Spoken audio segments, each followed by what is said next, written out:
Wanderer, your footsteps are the road and nothing more. Wanderer, there is no road.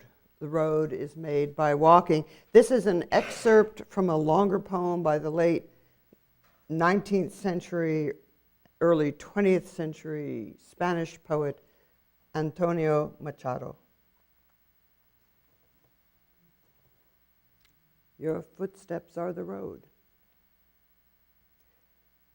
It's a lovely long poem. It's an interesting image. It kind of made me think about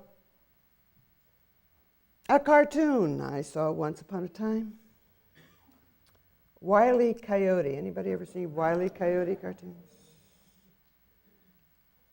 The coyote, a living, breathing allegory of want, always hungry, always poor, out of luck and friendless. That's Mark Twain's description of the coyote in his book, Roughing It. And Wile E. Coyote was created with that description in mind by the cartoonist Chuck Jones. In this particular cartoon, Wile's path of escape from his pursuer seemed to lead him off a cliff. And just that quickly, boom, he's got a pile of stepping stones in his hands, and he tosses one in front of him over the cliff, mind you. He's going over the cliff, one at a time, steps, throws out the stones, steps, until he realizes, what am I doing? These steps can't be supported by thin air. And his denial, which admittedly sometimes can save our lives, and this came, cracked open, and down he goes into the depths of the canyon with the stones and his fragile body falling to the earth.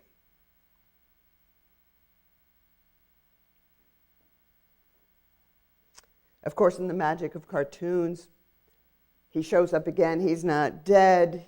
He's barely broken. He's got a cane and a wrap on his arm and something around his head and some stars, a circle of stars flashing and maybe a black eye.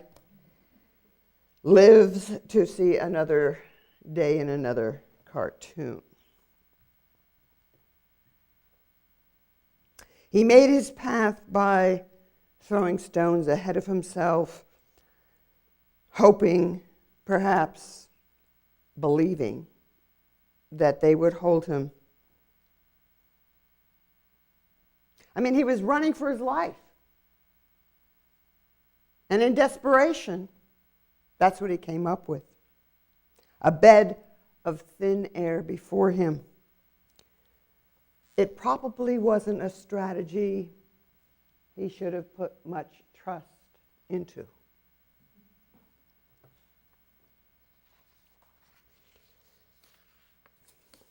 What path are you making? Built upon what trust?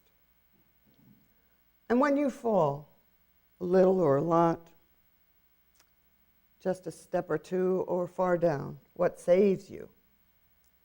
How do you rise up again and keep on moving? I don't know about you, but there are definitely times when I have felt and feel that I don't have ground beneath my feet. I'm moving along on a course of my day or my week, my life. And though I try to be sure I'm not traveling on thin air, I stumble. I suppose in my case, 38 plus years ago, choosing sobriety was a way that I got it, that I was not on solid ground, not consistently enough to have good footing, and needed salvation, literally saving my life. I needed to make some very real changes. Not just stopping my escapism found in a bottle, but resetting my direction with a tuned-up moral compass. Deep down, I knew that moment that I chose sobriety, and each day, one day at a time, has presented me with more than one opportunity, chances to make course corrections, to alter my direction, to bring my attention and intention back in line with my better self. I didn't see the path way ahead of me, mind you. I look back and I can connect the dots and see how some things actually would have added up. Was I able to see them back then? Maybe a better title for this sermon could have been "To Show Up," because it's how we live our lives in better harmony with our best aspirations.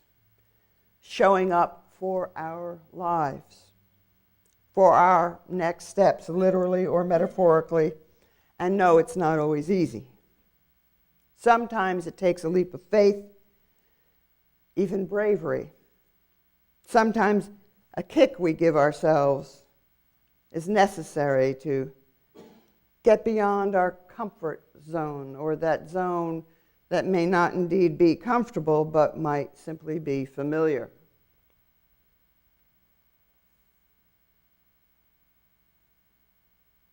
A number of you have asked me what it was like showing up at the border between the United States and Mexico nearly 2 months ago now,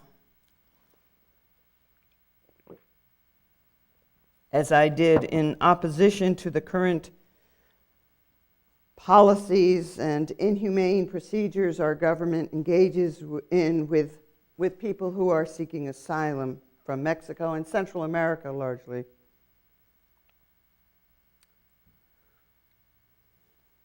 When I showed up for the orientation meeting, I'd already done some homework. This is the thing, and I want to especially address our young people here today who are newly, perhaps, on the path of bearing witness in the cases of injustice. I'd done my homework. 10 people can be shouting at you to pay attention to a particular issue and to take action around it. But it takes a little bit of homework to figure out which of those 10 you want to put your trust in if they are going to lead you. And so I did my homework, and I was satisfied that the American Friends Service Committee, which is the Quaker equivalent to our justice arm, the Unitarian Universalist committee that deals with world affairs, that some of you had boxes and you were collecting money for, the service committee.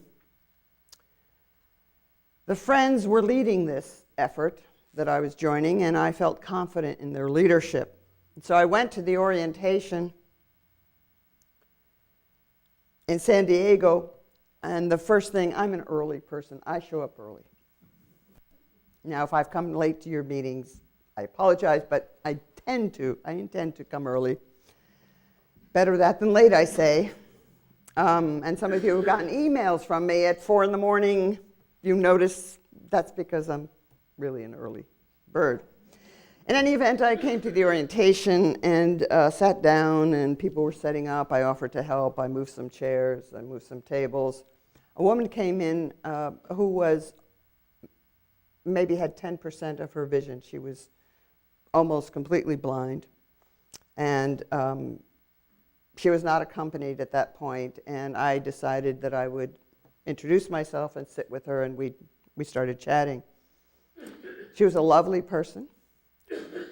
She was there to protest. We became known as the arrestables or the not arrestables. That is to say, in these demonstrations, in these actions, public actions of witness, some people come knowing they're willing to risk arrest, and other people come knowing they do not wish to be arrested for whatever reason is going on in their lives. She was an arrestable, and I was an arrestable, and we talked about that and our histories of arrests and so on, of which we both have several.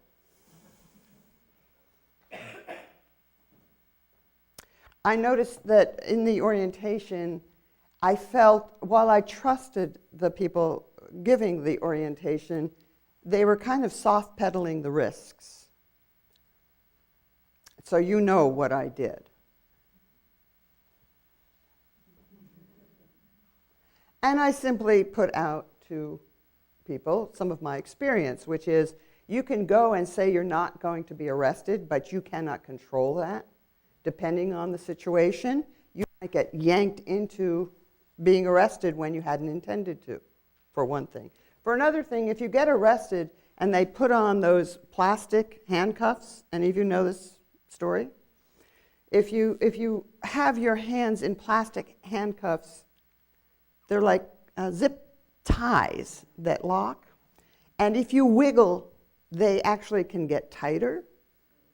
And I myself had an experience once when I did that, not understanding that, and something popped, a blood vessel or something popped in my arm. It was not very comfortable. Well, none of this was being shared. And I just said, just so you know, be prepared. Because there were a number of people there who clearly were there with good intentions, but not much experience or knowledge of these sorts of situations. On the walk, we were bused toward the border to a parking lot where there were media and other buses loaded with people and so on. And there was a press conference and some very important people spoke, and then off we went. And the walk was maybe 1.5 miles on sand. If you've ever walked on sand for pleasure, even a little ways, if it's not the hard-packed sand, it's kind of hard to do. But we went along and we walked toward the water through mud and through some of the soft sand that was not quite at the beach yet, and then met with 2 clergy people who were giving blessings. Now, they were both clergy people, not of my own tradition, but I was happy to receive a blessing, as I often am, when I feel that the person doing the blessing is doing so not to pillow fight, but to touch gently and bless. And it was just that. It was a lovely ceremony, and we were guided toward filing down the beach, which is halfway through our walk, in 4s, in columns of 4, and to go slowly but not too slowly. Just, they would occasionally tell us to speed up or slow down, and to try to keep ourselves focused and quiet as much as possible, which some of us managed for part of the time and others didn't. But off we went along the beach. And we went along the beach, and you have to understand, we were heading toward a wall that's already built right there across the beach into the water even, a wall of metal bars. You've seen pictures of what the wall looks like in different places, and border guards. And we weren't really sure what they were going to do and so on, but our intention was to get up to the 50-foot point. There were 50 yards between where we could go and then the no man's land where you could get arrested if you went, and then the wall. But we were heading that far, at least up to that 50-yard point, the arrestables and the non-arrestables, and had our walk. I noticed the ocean waves fed me in a way that was sustaining, because it was physically hard on me. But I noticed the waves coming in and out, and like redwood trees and other trees, I feel nourished by that, because I know that there's something that was here long before me and something that will be here long after I'm gone, in those redwoods and in the ocean and its waves. Climate change, I understand, but this one humble life will be gone long before those will be gone. And so it gives me sustenance to occasionally look toward the waves and to listen to their sound between the singing of songs and the pounding of drums and the good spirit of the people walking. There were roughly 400 or so people doing this action, bearing witness and action. A lot of clergy, some lay people, and the arrestables were in the front. So we made our way little by little, helping one another. There were a couple of people who were not up to the physical stress of the walk, but we made it to that 50-yard point, and the border guards met us there at that 50-yard point. On a loudspeaker, the captain, or whatever his higher rank was, told us to go back, or warned us not to go into the water. It was too dirty, we'd get sick. Because, you know, you'd have to go around the guard into the water, get wet, and to get around them to reach that 50-yard point and be arrested. And it was the intention to be arrested, not just maybe we will, but there were those of us who were prepared.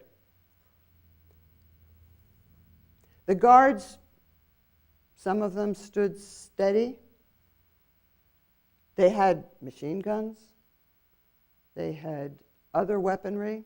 They had canisters of gas to potentially spray us with. Some of the clergy sat right at the edge where the border guards were, and little by little, small groups of maybe 4 at a time would take an opportunity to go into the water around. When the waves went out, maybe they'd get less wet, so they'd wait for that, and then they would be arrested. One of the people who was an organizer wasn't planning to be arrested, but he was targeted by the border guard. Some of you may have seen this story. He was targeted because he's an organizer, and it was clear that he was telling people what to do, where to stand, when it was time to go if you were going to go to be arrested. And so toward the end of our first while there, they ran after him. They came into us as opposed to holding their line, and chased him and arrested him. And while a number of people were arrested, around 30 or so, they held him for more than 36 hours without letting him make contact or do anything he had the right to do. However, the gift of technology, my friends, it's called the very smart phone. And if it's held by a smart person, someone videotaped that interaction, the guards with this one young man. And once that was released to the press and elsewhere, our friend was released as well, because it was clear he had done nothing to provoke the guards. But they came after him. It was patently clear. Why did I do this? Because for me, it's showing up. It's showing up for the issues that are important to me and my sense of duty and responsibility in the world as a Unitarian Universalist minister and as a person. Showing up is important. I was willing to risk being arrested, and just before I was to go, I was in the next little group, we were told to turn back by our own leaders. The guards were telling that over and over again, but our own leaders told us to go back. And let me tell you, I'm kind of making this sound less terrible than it was, in a way. The guards pushed us back at several points, even pushing some people down to the ground, some of whom were not in good physical condition in the first place. But we helped each other up. I was on the ground at one point, and some people had to help me up. The guards, some of them seemed very professional and calm. Others seemed to delight in pushing people down, in being threatening, in being menacing toward us. And I say all that because it's honest, it's true, and part of showing up is taking risks, which is why what I started with, which trust the leadership. If you don't know the leadership or know about that organization, that's a mistake in my experience. Trust the leadership and follow their direction. So when our leadership said, we're going to end this now, we turned around, walked back a bit, held a ritual circle, and then made our way back to our bus. I really don't know the path I was making. You know, on a beach, when you walk along the wet sand, you might make an imprint with your foot as you go, yes? But then the water comes in and washes that footprint away. Little by little, it's gone. And these actions sometimes are just that. You take steps, you make your path by walking, and then it may appear that it never even happened, or that it had no impact, at least not that you can see or experience. But I believe that over time, those little actions and those bigger actions add up. They certainly add up to me as a person living on this earth, that I'm not here just to take up space or resources, but I'm here to be active in the world. And I believe that as Unitarian Universalists, that's part of who we are, in a way that distinguishes us from other traditions, many others, not all, but many other traditions. I want you to know some things, and I think I'll put them in the newsletter. I'm not going to go through them here, but I think in this particular issue of dealing with immigration and what's going on at our Mexican border, that it's important to understand some things. What's the difference between a refugee, an asylum seeker, and a migrant? I think we need to understand the differences. And let me tell you, if you've ever had to run for your life, which I have had to do, if you've ever had to run for your life, you don't have the time to sit down and say, excuse me, attackers, I need to fill out some forms, and I have to submit them to an entity, a governmental entity, and just see if it's okay if I cross this street that technically is not legal for me to cross, but hey, you know, I do want to say, can you wait a minute or two or three while I fill out this form and see if I get it approved? When you're running for your life, you don't have time for all that. And asylum seekers are doing this. They're running for their lives. Not every single person, but the vast majority who face threats against their very lives, their children's lives, street violence, gang violence, government violence, the poverty, the violence of poverty, that we have poverty in this country, and there's just such incredible poverty south of our border in particular. There's no time to wait to get refugee status. There's not the time or the space. And it is an internationally recognized right that people seeking refugee status or asylum or who are migrants must be treated with respect. They must be protected. I don't see that happening, do you? I see children, little children being separated. We've lost over 6,000 now, they say.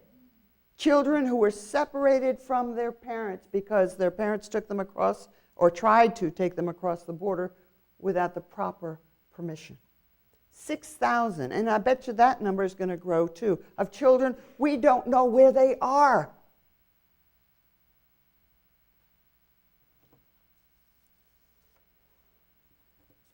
We make the path by walking, my friends. I have no idea. My footprints are long gone from that beach, but I will continue to show up. And I implore you to do the same.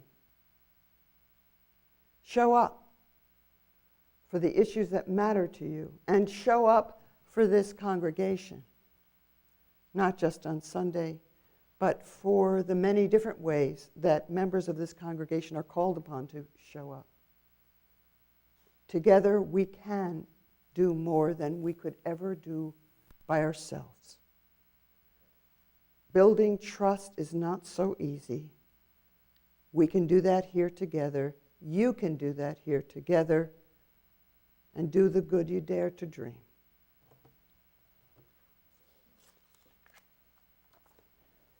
There is no road but the one we make by walking.